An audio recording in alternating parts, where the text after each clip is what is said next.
विद्या संप्रदाय कर्तृभ्यो वंश ऋषिभ्यो महद्भ्यो नमो गुरुभ्यः। सर्वोपप्लवरहितः प्रज्ञानघनः प्रत्यगर्थो ब्रह्मैवाहमस्मि।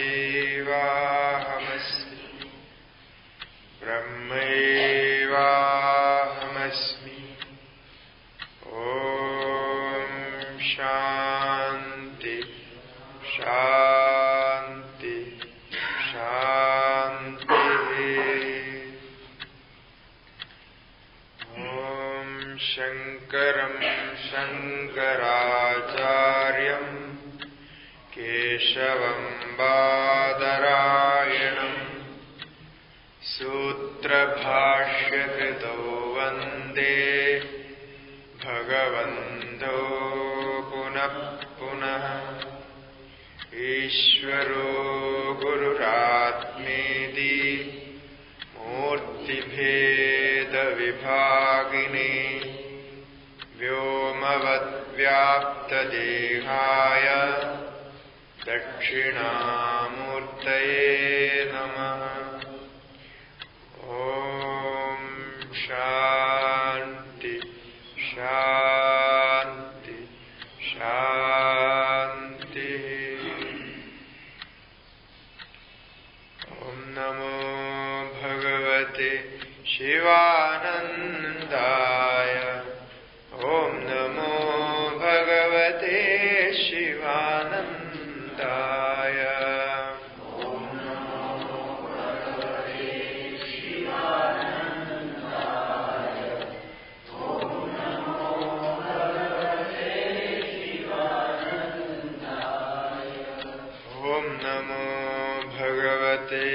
चिदानन्दाय। ॐ नमो भगवते चिदानन्दाय।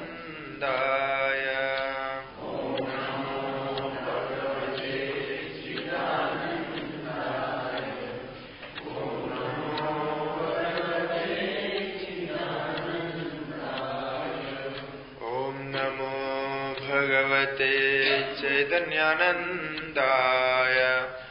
ॐ नमो भगवते चैतन्यानन्दाय।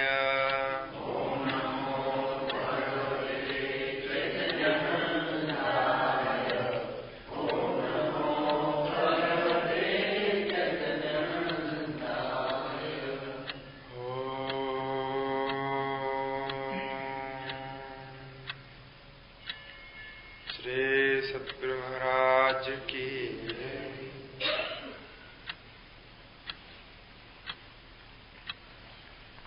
ओम नमो नारायणाय।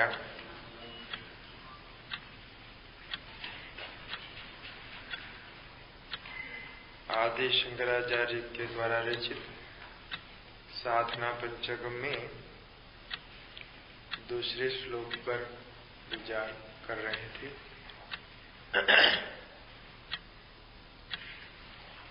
जब आत्म इच्छा में मन व्यवस्थित हो जाता है, स्थिर हो जाता है,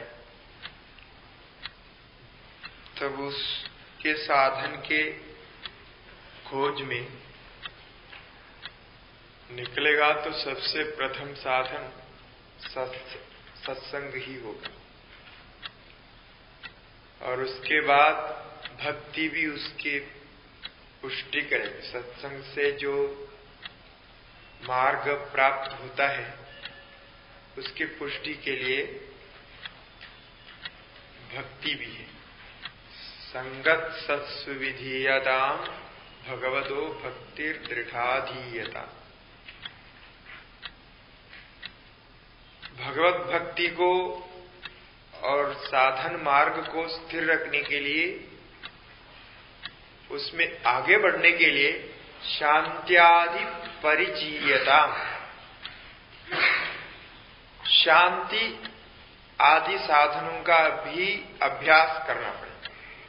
परिचय का अर्थ होता है अभ्यास। क्योंकि मन शांत होने के लिए पहले शरीर शांत होना है, इंद्रियां शांत होनी है, तभी आप शांति को प्राप्त करते हैं। उसके साथ साथ जिस माहौल में आप रहेंगे, जिस स्थान में आप रहेंगे, वो स्थान भी शांत होना चाहिए। शुरू में अभ्यास के लिए साधकों को इन सब की आवश्यकता है। इन सब की सहायता से ही साधन आगे बढ़ सकता है। एक बार साधन में स्थिरता होने से मन एकाग्र हो सकता है, कहीं भी हो सकता है, किसी भी परिस्थिति में हो सकता है। रोग हो, निरोग हो, भूख हो, प्यास हो, किसी भी स्थिति में मन एकाग्र कर सकता है। ऐसे एक स्थिति आएगी, वो बाद में आएगी, किंतु शुरू में साधन करते समय कुछ बाहर की चीजों को भी देखना पड़ेगा। इसमें भोजन आदि भी मुख्य है। आहार विहार सब इसमें साधन के साथ चलता है। केवल आप साधन करने बैठेंगे, उसी समय सब कुछ ठीक रखेंगे, ये नहीं चलेगा। साधन में मन ठीक व्यवस्थित होने के लिए पूरे दिन भर का आचरण के साथ उसका संबंध होता है। दिन भर का आचरण में भी ध्यान देना पड़ेगा। उसी के अनुकूल भोजन करें, उसी का अनुकूल विहार करें। विहार माने आपके जो व्यवहार है, चलना फिरना इत्यादि, ये सब व्यवस्थित होना चाहिए। इसलिए भगवान ने भी गीता में कहा है, युक्ताहार विहारस्य युक्त चेष्टस्य कर्मसु युक्त स्वप्नावबोधस्य योगो भवति दुःखः। योग माने समाधि, ज्ञान से प्राप्त समाधि। यहां सामान्य एकाग्रता को लेने पर भी ये सब की आवश्यकता है। अब मनमानी खाते रहेंगे तो मन एकाग्र नहीं हो सकता, मन शांत नहीं हो सकता, शांति आदि का अभ्यास नहीं कर सकेंगे। भोजन करने के तो हमारे यहां बहुत सारे नियम विधान बताया है। क्षेत्र शुद्धि, पात्र शुद्धि, द्रव्य शुद्धि और भाव शुद्धि, ये भोजन के लिए ये 4 शुद्धि बताई कि साधक जहां भोजन करने बैठेंगे वो स्थान शुद्ध होना चाहिए। इसको कहते हैं क्षेत्र शुद्धि। जहां भी मौका मिले वहां बैठ के भोजन ऐसा न करें। कहीं हमको बाहर खाने की आदत है, कहीं गार्डन में बैठ के खाने की आदत है, कहीं कहीं बैठ करके भोजन कर लेते हैं, किंतु साधकों के लिए मनाही है। सन्यासियों के लिए तो ये भी मनाही है, न आपणीयम अश्नीयात, ये सीधा नियम का है। बाजार की चीजें न खावे, न आपणीयम अश्नीयात, ये सन्यासी के लिए नियम बताया। किंतु साधक होने के लिए ये देखना पड़ेगा क्षेत्र शुद्धि। ऐसा नहीं हम जहां भोजन करने बैठे उसके पास से ही कोई गंदी नाली जा रही हो।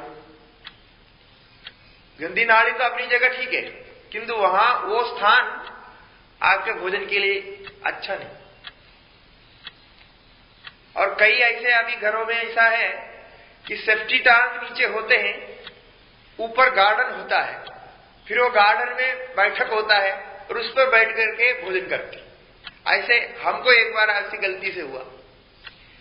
हमको एक सज्जन भोजन कराने ले गए, भोजन करा करके भोजन तो अंदर हो गया, बाद में बोलेंगे बाहर बैठेगा, बाहर बिठा दा। सब गार्डन वार्डन बना हुआ है।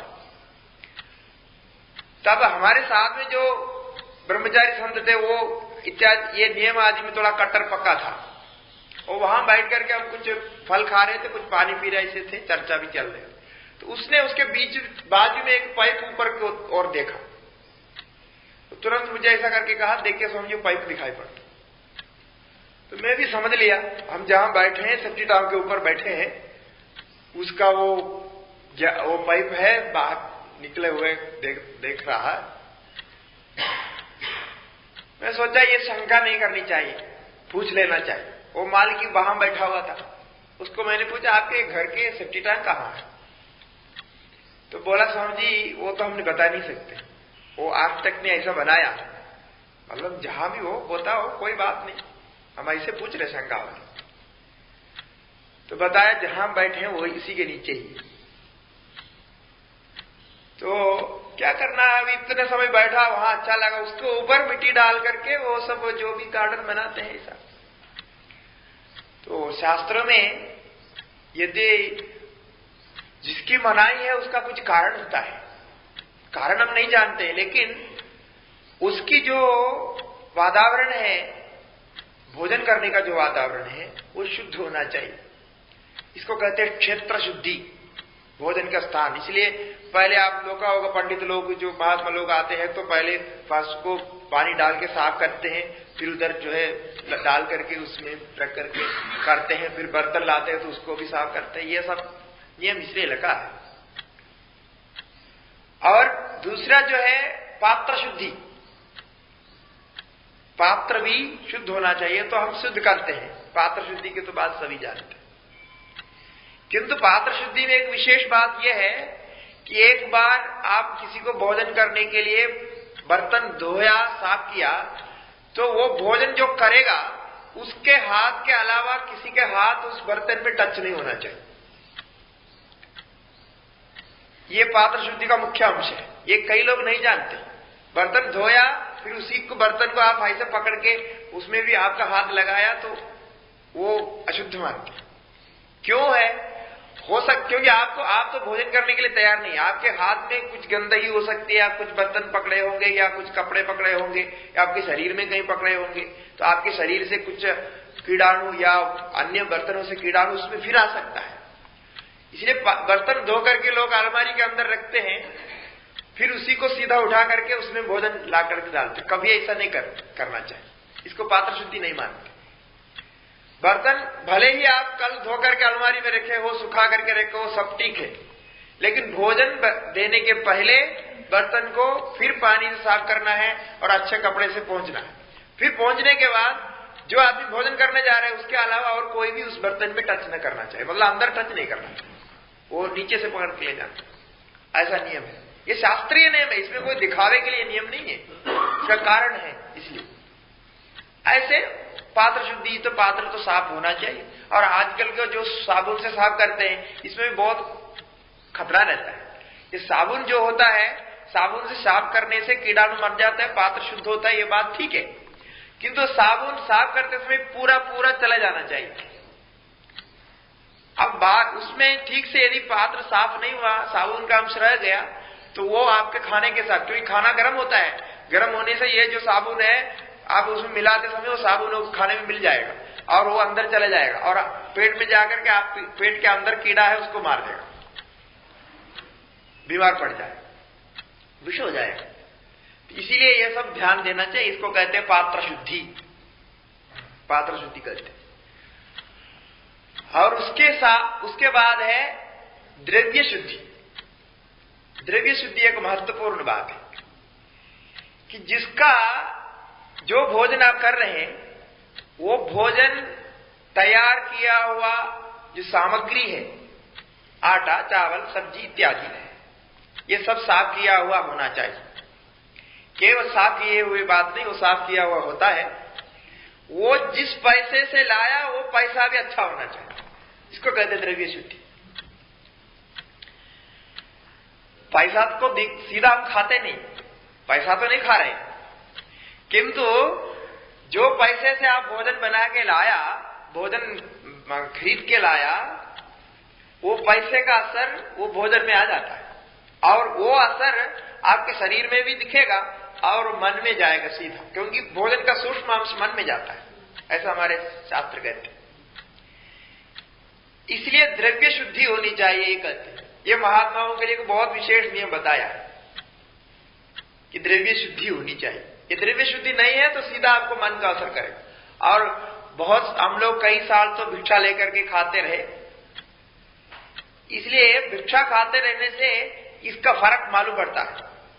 एक एक आदमी जो भिक्षा भंडारा करता है उसका भोजन करने से आपको रात को भजन करते समय, आप बैठते समय मालूम पड़ता है मन में इसका असर कैसा हो रहा है। हमारे गुरु लोगों ने भी बहुत इसके बारे में बताया, उसका असर पड़ता है। उतने सूक्ष्म होने पर भी मालूम पड़ता है कि आज का जो भोजन किया उनके जो है द्रव्य, उनके भाव ठीक नहीं मालूम पड़ता है, जो भाव से कराया उसको मालूम पड़ता है। इसलिए कम से कम भोजन जिस द्रव्य से आप लाते हैं उसमें द्रव्य शुद्धि होनी चाहिए, ये मन को असर करता है इसलिए। और जो भोजन आप दूसरे को बांटते हैं वो भी द्रव्य शुद्ध भोजन होना चाहिए, इसको द्रव्य शुद्धि कहते हैं। फिर और एक महत्वपूर्ण बात है भाव शुद्धि। कभी भी भोजन करते समय विक्षिप्त नहीं होना चाहिए, मन को झगड़ा झगड़ा नहीं करना चाहिए। झगड़ा के माहौल घर में है तो उस दिन भोजन छोड़ देना अच्छा है। झगड़ा तो होता है घर में, आपस में खटपट होता है। यदि खटपट हो गया भोजन के पहले, कभी उस अवस्था में भोजन नहीं करना चाहिए। वो भोजन आपको फायदा नहीं करेगा, वो भोजन आपको नुकसान करेगा। वो भोजन अंदर जाकर के विष बन जाएगा, क्योंकि मन में जो भाव रहता है, जिस भाव से आप भोजन करते हैं, वो भोजन हजम होकर के उस भाव को ही पुष्ट करता है। इसलिए जल्दीबाजी में फटाफट भोजन करने वाले को भोजन करने के बाद भी उसका मन हमेशा ये ऐसा रहता है, तनावपूर्ण रहता है। कभी भी तनाव में भोजन नहीं करना चाहिए, झगड़े में भोजन नहीं करना चाहिए, शांत रहे तभी भोजन करना। भोजन एक समय छोड़ देने से आदमी बीमार नहीं होता, आदमी मर नहीं जाता है, किंतु गलत भोजन करने से भोजन एक बार अंदर चला गया, आप कुछ नहीं कर सकते, उसका तो असर आएगा, इसको बदलना बहुत मुश्किल है। ये भाव शुद्धि है। तो घर में हो, कहीं भी हो, हमेशा भोजन करते समय भगवान का चिंतन होना चाहिए, सात्विक भावना होनी चाहिए, राजसिक भावना भी नहीं, तामसिक भावना भी नहीं। कभी भी गलत भावना में काम, क्रोध, लोभ इत्यादि जब बढ़े हुए हैं, उस अवस्था में भोजन स्वीकार नहीं करना चाहिए, गड़बड़ हो जाता है। इसलिए हमारे पूर्वजों ने ये सब नियम रखा। भोजन करने के पहले यदि गृहस्थ है तो उनके जो है मंदिर आदि बना करके भगवान का भोग चढ़ाए, भगवान का नाम ले, स्मरण करके ले। साधुओं को, सन्यासियों को तो नियम ही है, वो लंबा चौड़ा नियम बना रखा है कि ऐसा ऐसा करने के बाद ही भोजन लेना, क्योंकि इसको शुद्ध करना बहुत आवश्यक है भोजन अंदर चले जाने के पहले। तो ये भोजन करने के लिए नियम है। इस प्रकार सुबह उठने के लिए युक्त आहार, युक्त विहार, समय पर उठे, कल हम उसके बारे में विचार किए थे। तो ये आहार विहार सभी साधन के साथ साथ में सही होना चाहिए, तभी आपका साधन सिद्ध हो सकता है। क्योंकि यह संपूर्ण जीवन को लेकर के साधन होता है, एक एक को लेकर के नहीं होता। ऐसे शांत्यादि परिचय दाम के लिए इन सब की सहायता की आवश्यकता है। ये सब आप कर सकते हैं, अपने कर सकते हैं। और भोजन के पहले आप जानते हो, नहीं जानते हो, कैसे भी हो, भगवान का नाम तो जानते हैं, तो भगवान का नाम स्मरण करके, भगवान आज मुझे ये प्रसाद दिया है, इस प्रकार भगवान को धन्यवाद दे करके भोजन करना चाहिए। 2 मिनट, 1 सेकंड, उससे भी कम हो सकता, उतना ही सही, लेकिन भगवान का स्मरण जरूर करना चाहिए भोजन के पहले, इसलिए कि मन के भाव को बिठाने के लिए। आपको कुछ बहुत सारे हमारे पहले को वहां नियम रखा है, कभी भी भोजन करने के तुरंत बाद कोई सीरियस मैटर पर विचार नहीं करना चाहिए, ऐसा रखा है। तो ऑफिस आदि में जाते हैं तो उनको प्रॉब्लम पड़ता है, लेकिन सब लोगों का अनुभव है, भोजन करने के बाद तुरंत यदि काम में बैठ जाते हैं तो आलस्य आ जाते हैं, आलस्य आ जाता है, मन थक जाता है। और थका हुआ मन जो निर्णय लेता है वो गड़बड़ लेता है, सही निर्णय नहीं ले सकता। इसलिए नियम रखा, भोजन के बाद तुरंत बाद आधा घंटे तक है कोई गंभीर बात पर विचार न करें, कोई निर्णय न ले, ऐसा नियम रखा। क्योंकि आप जब ठीक विचार नहीं कर सकता है तो निर्णय लेने से गड़बड़ हो जाएगा। तो ऐसे ऐसे नियम रखा, उसका सब अपना महत्व है, इसको जानकर इस हिसाब से करें। किंतु प्रार्थना जरूर करना है, क्योंकि प्रार्थना भोजन को कोई भी अशुद्धि से शुद्ध बना देता है। क्योंकि भोजन जो हमारे सामने आ जाता है ना, ये बहुत घूम फिर करके आता है, इसका बड़ा लंबा चौड़ा चक्कर है। हम तो पैसा देकर के तुरंत बाजार से खरीद के लाते हैं, पकाते हैं, खाते हैं, आपको इतना ही दिखाई पड़ता है। किंतु इसके पीछे की कहानी देखिए, ये कहां कहां होकर के किस किस की दृष्टि इसमें है, किस किस का जो है मन इसमें है, किस किस का प्रयास इसमें लगा हुआ है, कितने लोगों ने इससे धन कमाया, कितने लोगों की इसमें इच्छा थी, आग्रह था इसको अपनाने की, कहां कहां घूम करके कहां कहां कैसे कैसे आपके ऊपर कितने लोग इसके निंदा भाव से लेकर। जो व्यापारी होते हैं ना, वो भोजन का कोई सम्मान नहीं देते, उनके लिए तो वो व्यापार का माल होता है। ये नहीं सोचते हैं कि ये भोजन के चीजें लोगों के पेट में जाने का है, इसको थोड़ा आदर देना चाहिए, ये नहीं, ये सब चला गया हमारे दुनिया से। इसलिए इतने उसमें मिला देते हैं, मिलावट कर देते हैं, और मिलावट को बहुत बड़ा पाप मानते हैं, भोजन में मिलावट करने को। तो वो क्यों करते हैं? क्योंकि उसको तो उसका व्यापार की चीज दिखता है, ऐसे भाव से वो बेच रहा है। ये लोगों के पेट में जा रहा है, ये उनको पता नहीं। तो इस प्रकार थोड़े हम इस विचार करें कि हम खरीद के तो जरूर ला रहे हैं, किंतु ये बहुत कुछ इसके पीछे कहानी है। तो ये सब उस भोजन के साथ संबंध रखता है, इसलिए इसको शुद्ध करना आवश्यक है। साफ सफाई, पानी, गर्म पानी से जैसा भी साफ करना, ये तो करना ही है, किंतु खाने के पहले भगवत स्मरण के साथ भोजन ले, तब आप वो भोजन से आपको मन तृप्त होगा, शरीर तृप्त होगा, और उससे साधन चले।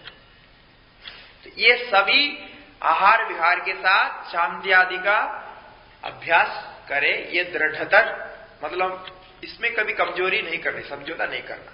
शांति आदि का अभ्यास, शम दम आदि जो भी है। फिर कहा कर्माशु संत्यज्यता। जब इस प्रकार शांति आदि का अभ्यास करते हैं तो काम्य कर्मों को त्यागना चाहिए। जो अपने अपने आश्रम विहित कर्म है वो तो करना ही है, किंतु काम्य कर्मों को नहीं करना चाहिए। जिन कर्मों के बारे में पहले हमने विचार किए थे, उनमें एक काम्य कर्म थे, तत्त कामनाओं के लिए कर्म करते। तो साधक हो तो उसको काम्य कर्म को त्यागना चाहिए। कर्माशु संत्यज्यताम, सम्यक त्याग करना चाहिए। भगवान के पक्ष में भगवान हमेशा गीता में जो कहा, बहुत प्रैक्टिकल सोच के कहा। प्रैक्टिकल इसलिए है कि भगवान के सामने जो शिष्य है वो अर्जुन है। अर्जुन तो पक्का गृहस्थी है, हाँ गृहस्थी है, और क्षत्रिय है, और राजा है, बहुत बड़ा मतलब व्यवहारशील उद्यमी व्यक्ति है। तो उनके जीवन में जिन साधनों को अपना सकते हैं, उन साधनों को लेकर के ही भगवान ने हमेशा उपदेश दिया। कि 18 अध्याय में भी जब अर्जुन ने पूछा संन्यास से महाबाहु तत्व इच्छामि वेदित, संन्यास को मैं जानना चाहता हूं, ये संन्यास क्या चीज है? संन्यास बहुत अच्छी चीज है, हमने सुना कि संन्यास क्या है, ऐसा पूछा। तब क्या कहा? उनको कहना चाहिए था ये सब छोड़ छाड़ो, सर्व कर्मों को त्याग दो, फिर जाओ वहां। कहा फिर उन्होंने 2-3 पक्ष रखा, सर्व कर्म परित्यागम और काम्यानाम कर्मणाम न्यासः इत्यादि 2-3 अलग अलग लोगों का विचार रखा। वो सब अलग अलग लोगों का विचार है, कवयो विदुः ऐसा कहा। उसके बाद कहते हैं यज्ञो दानो तपश्चैव पावनानि मनीषिणा। यज्ञ और दान तप, ये जो कर्म मनुष्य को शुद्ध करते हैं, पवित्र करते हैं, उनका अंतःकरण शुद्ध होता है यज्ञ दान तप आदि से। इसलिए इनको करना चाहिए। एतान्यपि तु कर्माणि संगम त्यक्त्वा धनंजय। इन कर्मों को करते समय क्या ध्यान में रखना चाहिए कि संगम त्यक्त्वा धनंजय, फलासक्ति को त्याग करके करना चाहिए। ऐसे यज्ञ दान तप, ये जो 3 कर्म है, इन कर्मों को फलासक्ति रहित होकर के करने को ही मैं संन्यास समझता हूं, ऐसा कहा। कर्म त्याग को नहीं कहा, कर्म को रख करके कहा, क्योंकि वहां श्रोता अर्जुन था।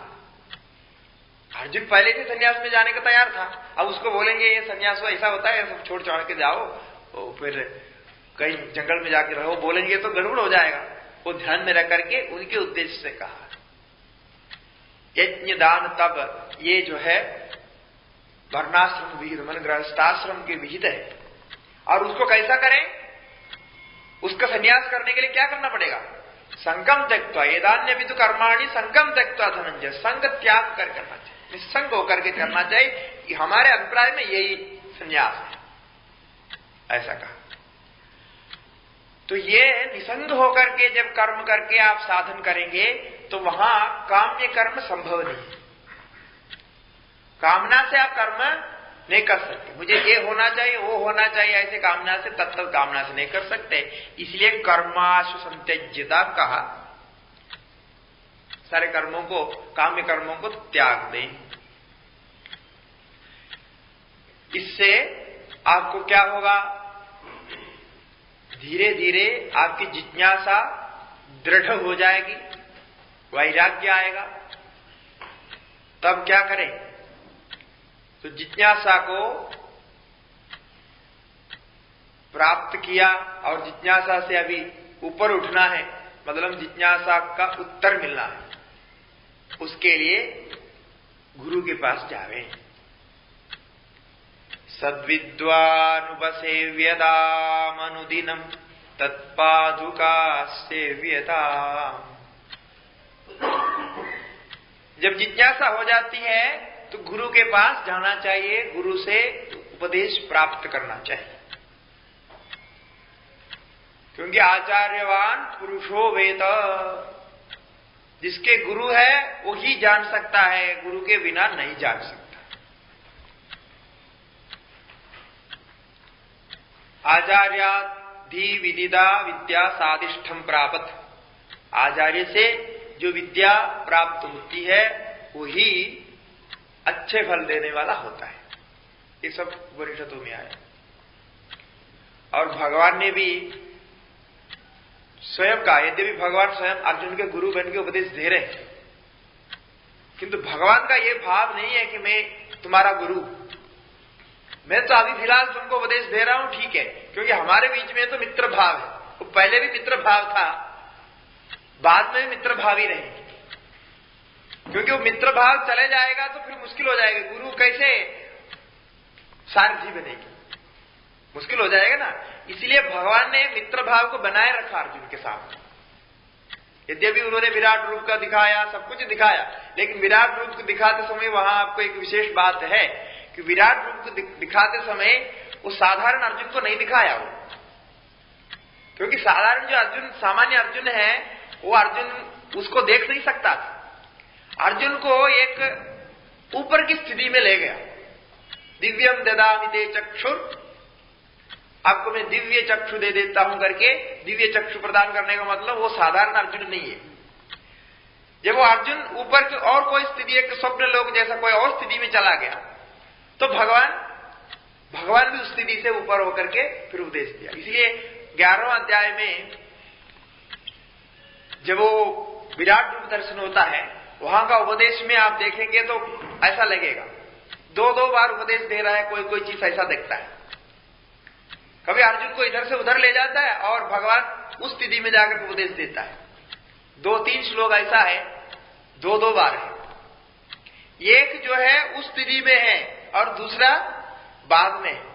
जब बाद में आता है तो मित्र भाव में बोलता है, उस स्थिति में रहता है तो वो अलग भाव में होता है।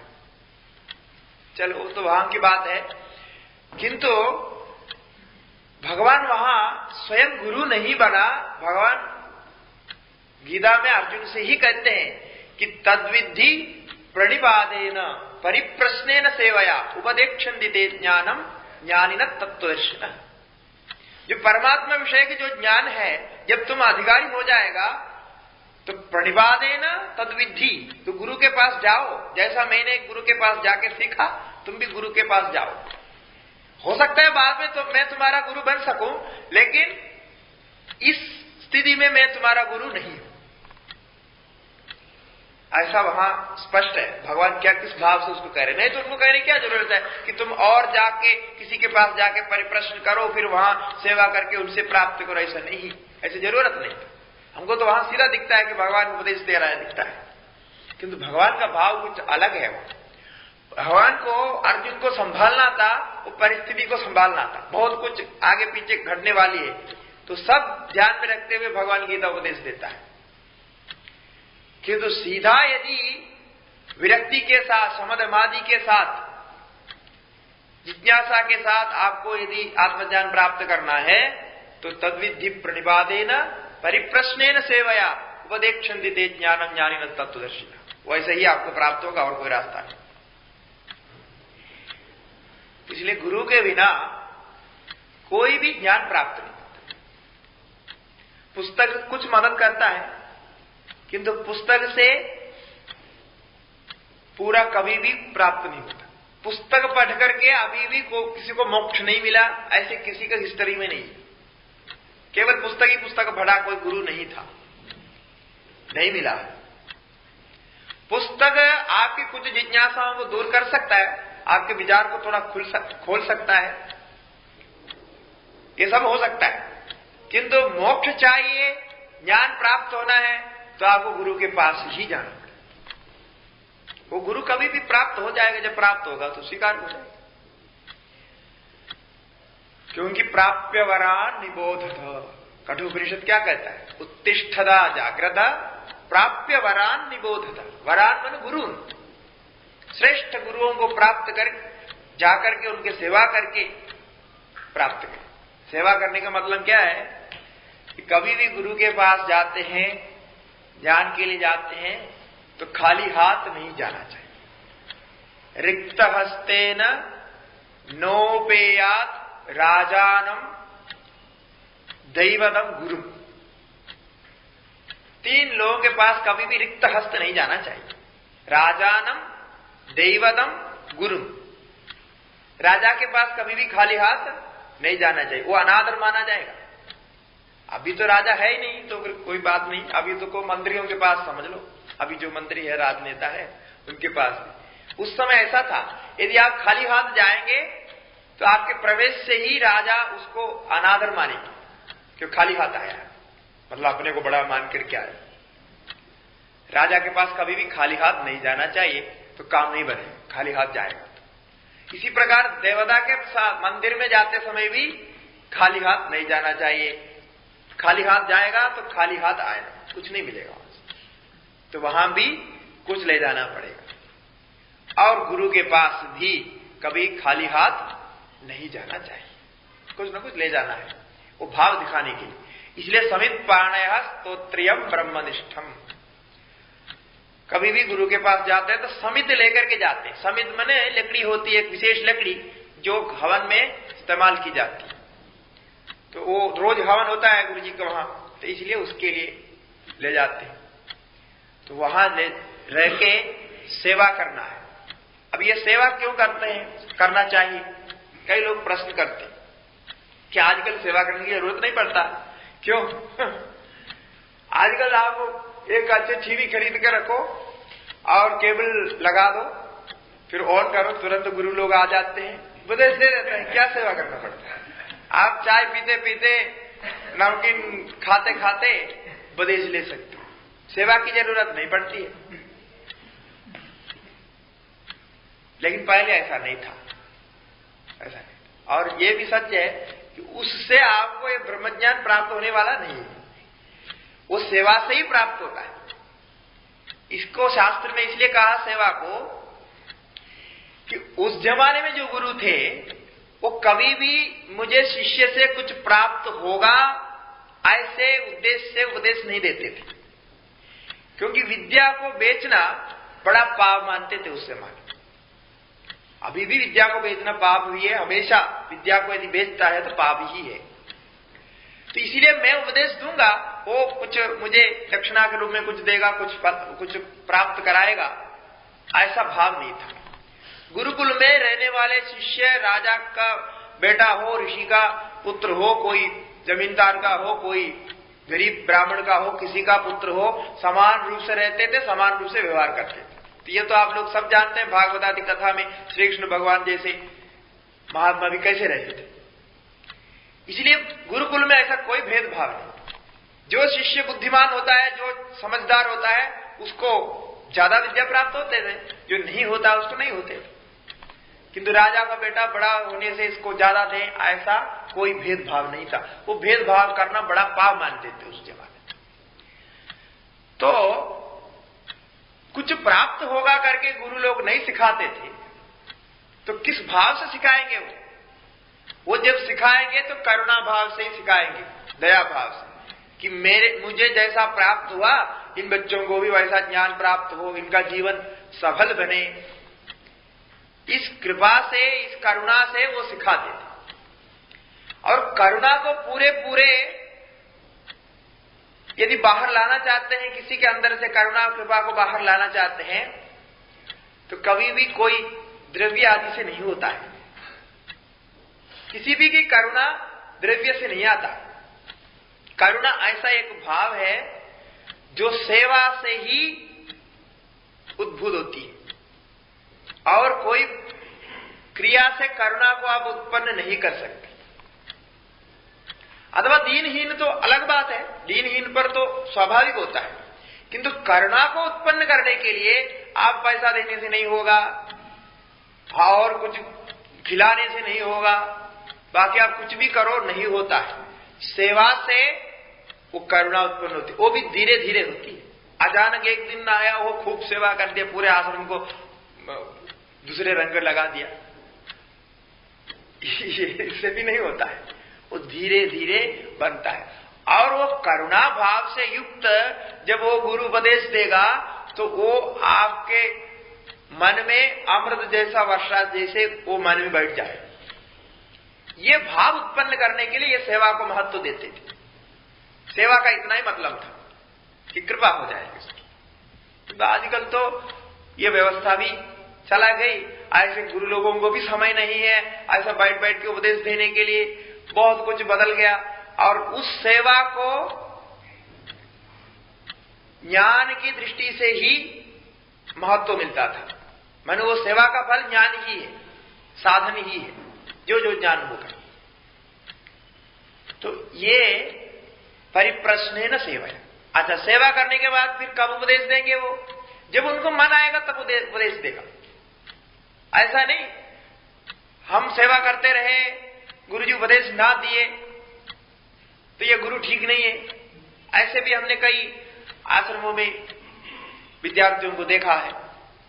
कई लोग आश्रम छोड़ के भागते, बोलते हैं गुरुजी को समय है नहीं उपदेश देने के लिए, हम तो हमारे तो सेवा लेते रहते हैं, दिन भर काम करना पड़ता है, एक उपदेश भी अभी तक नहीं मिला। तो ये ठीक नहीं, ऐसे छोड़ के जाते हैं।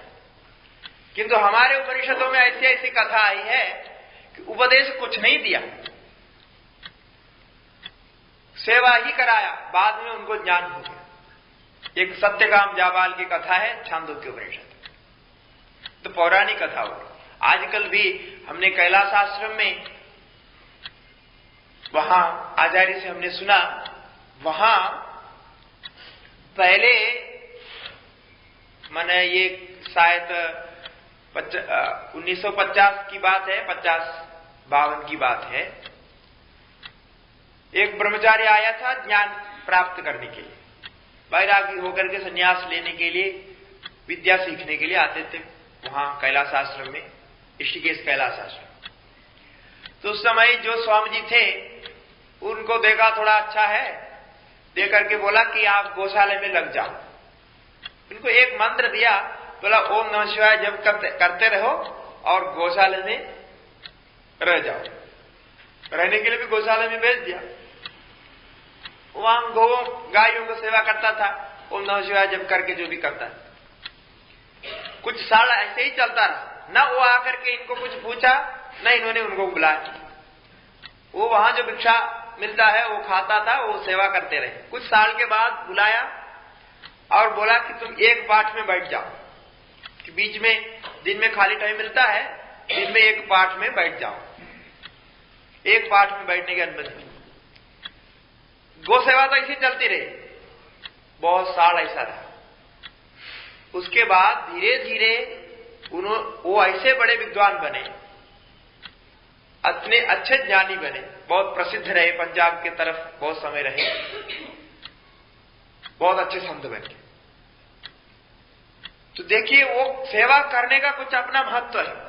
वो सेवा करने से ही पता लगता है, उसका कोई हिसाब नहीं होता किसको कितने सेवा करता। तो इसलिए ये भावात्मक होता है। ज्यादा सेवा करने से ज्यादा प्राप्त होगा ऐसा भी नहीं, किसी किसी को कम की जरूरत पड़ती है, किसी की ज्यादा की जरूरत पड़ती है, किंतु सेवा भाव से होना चाहिए। भाव से सेवा हो गई तो गुरु सेवा भाव से होने से वो भाव से प्राप्त होता है। इसलिए सत्विद्वान उपसेव्यताम का, उनके पास रह करके उनकी सेवा करके आपको प्राप्त करना है,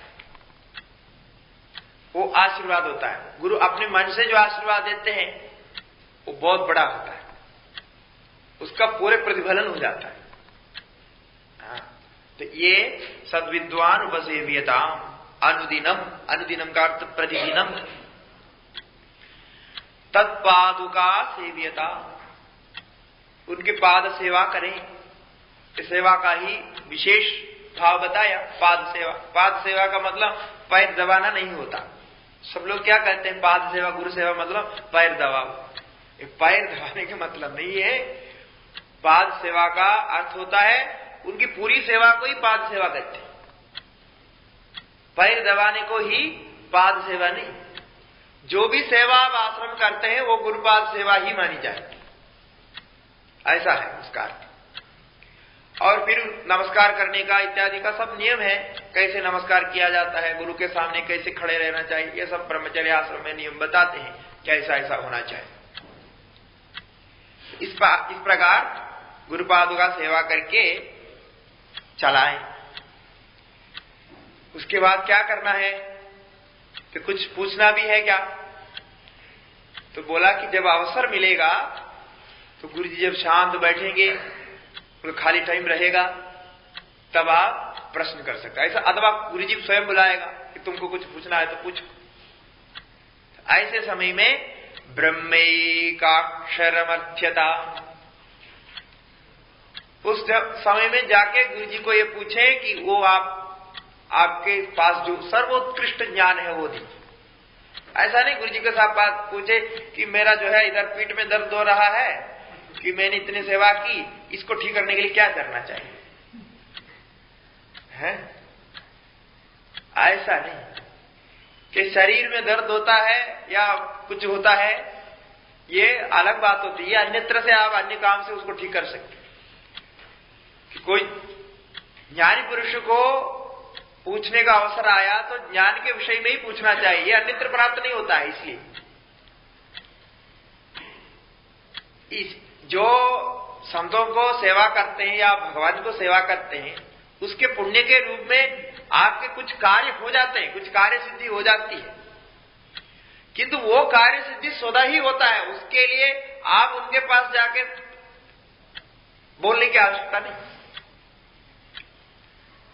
जब वो भगवान सामने आ गया तो भगवान को पूछ रहा है कि मुझे एक अच्छा घर होना चाहिए, एक गाड़ी होनी चाहिए,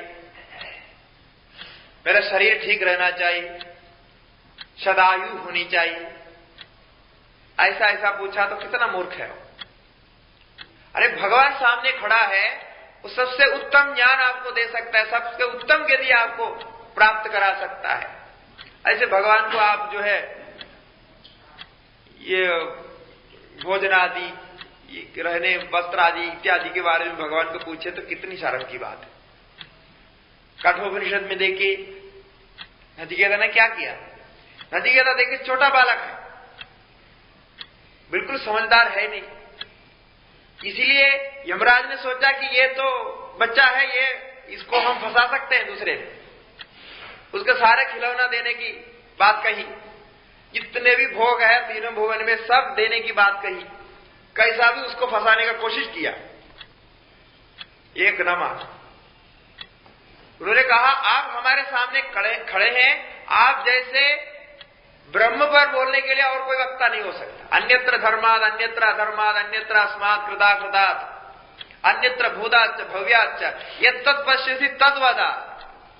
इसको कौन और कोई और नहीं बता सकता। बाकी सब छोड़िए, वो तो कुछ भी करो कुछ के बाद सब निकल जाता है कि जो धर्म से अधर्म से भूत से भावी से वर्तमान से व्यक्त से अव्यक्त से सब परे जो तत्व है, एक आत्म तत्व, उस तत्व को आप कहिए, ये आपसे मिलेगा, बाकी मुझे आपसे जरूरत नहीं। कि तो पहले उन्होंने एक बात मांग ली, 3 वर दिया था उनको। एक बात ये मांगी कि मैं जो है अपने पिता को नाराज करके आया हूं, वहां से भाग के आया हूं पिताजी को नाराज करके। अब पिताजी मेरे बारे में बहुत चिंतित होंगे और जब मैं वापस चला जाएगा वो पिताजी सोचेंगे ये तो बड़ा जो है वहां जाकर के ज्ञानी बन करके आया, जो भी आया ये भाग गया, वापस आया, मेरे से नाराज हो सकता है, मेरे मार सकता है, पीट सकता है, अथवा वो पितृत्व भाव बदल सकता है, कुछ भी हो सकता है। इसलिए देखिए बच्चे का मन है उसका, तो उन्होंने पहले बार ये मांगा कि आप ये हमको सुनिश्चित करना है जब मैं यहां से वापस लौटूंगा तो पिता बिल्कुल शांत होना चाहिए, मेरे प्रति नाराजी नहीं दिखाना चाहिए। हमने यदि भी नाराज होकर के वहां छोड़ के आया तो भी पिताजी हमारे ऊपर नाराज न होना चाहिए और पिता का प्रेम रखना चाहिए, मुझे पुत्र रूप से उनके सामने रखना चाहिए। ये पहले बार मांग ली। हाँ, तो उसके बाद में ये बोलता है बाकी भोगों से मुक्त हो। ये बुद्धिमत्ता है। इसलिए तो यमराज कहते हैं कि तुम्हारे जैसे बुद्धिमान कम मिलते हैं। सब परीक्षा में वो पास हो, किसी में नहीं फंसा। तो इसलिए ब्रह्मैकाक्षरमर्थ्यता, पूछे तो ब्रह्म के बारे में ही पूछे, आत्मज्ञान के बारे में पूछे, ज्ञान के बारे में पूछे। ब्रह्म को नहीं जानते हैं तो ज्ञान के बारे में पूछे। नहीं तो उनको जिससे पूछ रहा है उनको ये कहना पूछना नहीं आया आपको, तो ये कहें कि हमारे लिए जो अत्यंत हितकर आप समझते हो वही हमको बताइए, ऐसा कह सकते। ये प्रदर्दन ने इंद्र को ऐसा पूछा था। एक कथा आती है, वहां प्रदर्दन नाम के एक राजा था, बहुत यज्ञ किया, तपस्या की, बाद में वो सशरीर इंद्रलोक चला गया उसके फल से। वहां गया तो इंद्र बहुत प्रसन्न हो गया, प्रदर्दन आया है ऐसा। तो प्रदर्दन को कहा तुम वर मांगो, जो वर चाहिए हम देंगे। तो प्रदर्दन बहुत बुद्धिमान था, उन्होंने कहा कि मैं क्या वर मांगू, आप ही जानते हैं कि आप तो सबका ज्यादा है, तो मेरे लिए जो अत्यंत हितकर होगा वो ही वर आप दीजिए, मैं आपको ऊपर छोड़ रहा हूं। तो ये भी एक ढंग है। आप नहीं जानते हैं तो गुरु जी को कहिए जो सबसे अच्छा हमको होगा वही आप दीजिए। तो इस प्रकार से हमेशा ज्ञान की बात की चर्चा गुरु लोगों के साथ होना चाहिए, जो जानते हैं, आचार्य है, गुरु है, उनके साथ ऐसी बातें होनी चाहिए। बाकी बातें तो अपने आप सब आ जाती है। और भगवान कभी आपके सामने आए, कुछ मांगो ऐसा करके बारे पूछा, तो भी कोई छोटी मोटी चीजें नहीं पूछनी है। भगवान के यदि आपको पूछना है तो ज्ञान के लिए ही पूछना है और किसी चीज के लिए पूछना है। क्योंकि ज्ञान के लिए आप पूछेंगे तो सब काम आपका हो जाएगा। विद्या के लिए, ज्ञान के लिए, मेरा ज्ञान हटाइए और मुझे ज्ञान दीजिए, यही भगवान से प्रार्थना करता है, बाकी का कोई तात्पर्य नहीं। इसलिए कहा ब्रह्मैकाक्षरमर्थ्यता, ब्रह्म एक अक्षर ब्रह्म, जो ब्रह्म का नाश नहीं होता है उसको कहते अक्षर, नक्षर दीदी अक्षर। ब्रह्मैकाक्षरमर्थ्यता, उसी की प्रार्थना कीजिए। एक मन एक ही ब्रह्म है। एक अर्थ होता है सजातीय विजातीय स्वगत भेद रहित, ब्रह्म जैसा और कोई नहीं। जैसा मनुष्य जैसा दूसरा मनुष्य होता है, एक मनुष्य जैसा दूसरा मनुष्य, सजातीय है बहुत, किंतु ब्रह्म जैसा कोई दूसरा ब्रह्म नहीं, ब्रह्म जैसा और कोई नहीं। उस सजातीय भेद शून्य, सजातीय भेद नहीं। फिर विजातीय भेद होता है, जैसे मनुष्य एक है, गाय दूसरी है, घोड़ा दूसरा है, बंदर दूसरा है, सब विजातीय भेद है। अनेक भेद है प्राणी में। ऐसा ब्रह्म से विलक्षण भी कुछ नहीं है। जो ब्रह्म नहीं है ऐसा भी कुछ नहीं। से विजातीय भेद शून्य, सजातीय भी कोई नहीं, ब्रह्म जैसा कोई दूसरा ब्रह्म नहीं, और ब्रह्म से अलग भी कोई चीज नहीं। जो अब्रह्म हो ऐसा कोई नहीं। फिर स्वगत भेद। स्वगत भेद मैंने चीज एक ही है किंतु उसमें भेद अलग अलग दिखता है। जैसा हमारा शरीर है, शरीर तो नाम से तो एक है, एक शरीर है, एक मनुष्य शरीर। इसमें भी कितना भेद है। सिर अलग, सिर में भी अनेक जो है अवयव है, उसमें बाल है, कान है, फिर नाक है, त्वचा है, आंख है, ये सब अलग अलग। तो ये अपने में आने वाले भेद को स्वगत भेद कहते हैं। जैसा एक वृक्ष है, वृक्ष कहने के लिए तो एक है किंतु ऊपर से नीचे तक उसकी शाखाएं अनेक है, पत्ते अनेक है, उसके फल अनेक है और पुष्प अनेक है। इस प्रकार स्वगत में भेद होता है। इस स्वगत भेद भी ब्रह्म में नहीं है। ब्रह्म में कोई अवयव नहीं है। ब्रह्म एक रूप ही है, एक ही रस है, प्रज्ञान घन रूप। ऐसे ब्रह्म को एक कहते हैं, एकमेव अद्वितीय। ऐसे सजातीय विजातीय स्वगत भेद रहित तो ब्रह्म के बारे में, ज्ञान के बारे में ही प्रश्न करें। तब वो क्या करेगा गुरु जी? श्रुति शिरो वाक्यम समाकर्ण्यता। तब गुरु जी वेदांत वाक्यों को सुनाएंगे आप।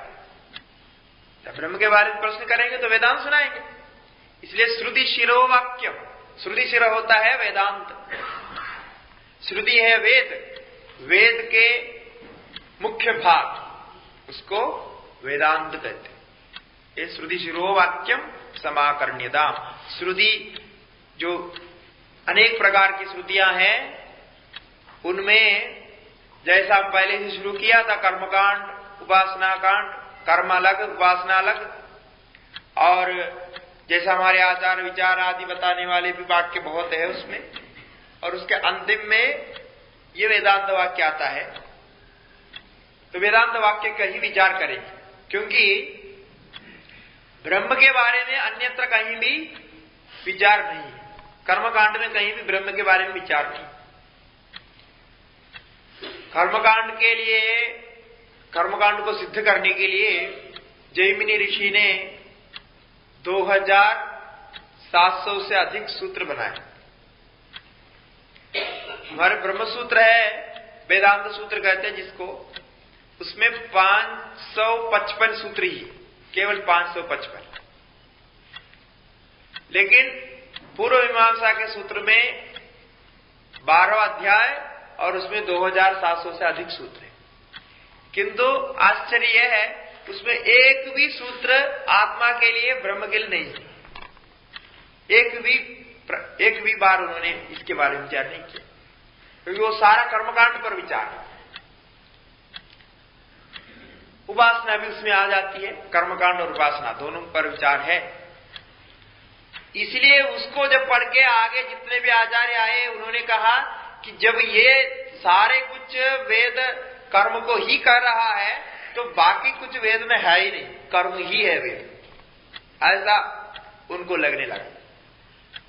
तो फिर कहा ये वेदांत में अहम ब्रह्मास्मि तत्त्वमसि आत्मैवेदगुम सर्वम आत्मा इत्येव उपासीत इत्यादि बहुत वाक्य आया। ये तो कर्म में कहीं प्रयोग होता नहीं, यहाँ कहीं कर्म में प्रयोग वाक्य नहीं, इसको क्या करेंगे? ये बोलते हैं ये वेदांत ऊषराह, ऊषर देश कहते इसको।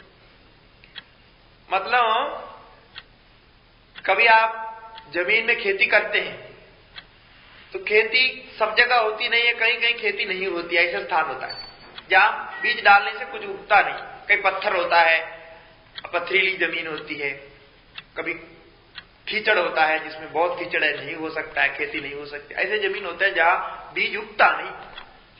तो कहता है ये वेदांत भी ऐसा है, इसका कोई अपना फायदा है ही नहीं, ऐसा कहा कर्मकांड।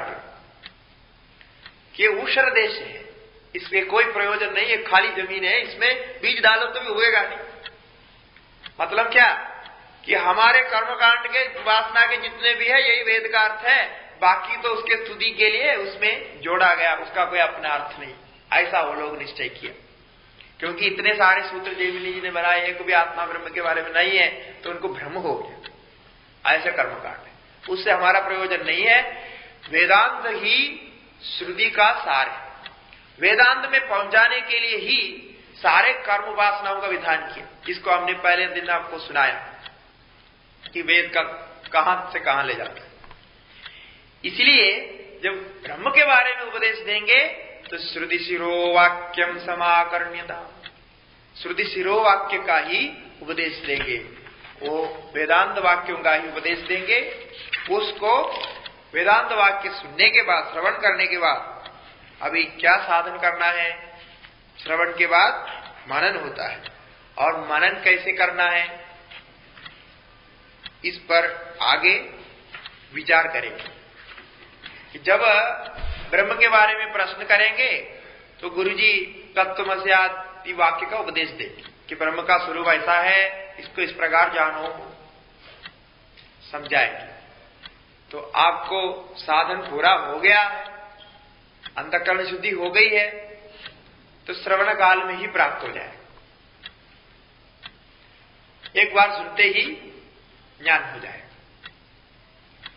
किंतु प्राप्त नहीं हुआ है अभी और उसमें साधन करने की आवश्यकता है, तब तो फिर अनेक बार सुनना पड़ेगा। तब गुरुजी कहेंगे और रहो और रहो, और आपको रखेंगे वहां, फिर सिखाते जाएंगे। शास्त्र में यह भी कहा है कि यदि सत शिष्य है, शिष्य अच्छा है, मतलब वो वास्तव में जिज्ञासु है, जानना चाहता है, तो जब तक उसको ज्ञान नहीं होगा तब तक आप उपदेश करते रहना। ऐसे गुरु का नियम है। शंकराचार्य जी अपने एक नियम ग्रंथ बनाया उपदेश शास्त्र नाम से, उसमें आखिरी में लिखा है कि शिष्य कमजोर है, इनको कुछ समझ है नहीं, ऐसा करके उसको त्यागना नहीं। यदि वो आपके सानिध्य में रह रहा है, छोड़ के गया तो अलग बात है, फिर तो क्या कर सकते। नहीं गया तो आपका दायित्व है कि आपके आश्रय में आने के कारण उसको ज्ञान होने तक आप उपदेश देते रहे। यदि आप नहीं जानते हैं तो आप स्वयं उनको दूसरे जो जानता है उनके पास भेजें। ऐसा भेज करके उनको उपदेश दिलाकर वो एकाक्षर ब्रह्म का ज्ञान कराना, ऐसा नियम बताया है। इसलिए ये वाक्यार्थ पर विचार करेंगे, वेदांत के वाक्यार्थ कैसे होता है, इसको हम कल से करेंगे। ओम पूर्णमदः पूर्णमिदं पूर्णात् पूर्णमुदच्यते पूर्णस्य पूर्णमादाय पूर्णमेवावशिष्यते। ओम शांति शांति शांति। सद्गुरु महाराज की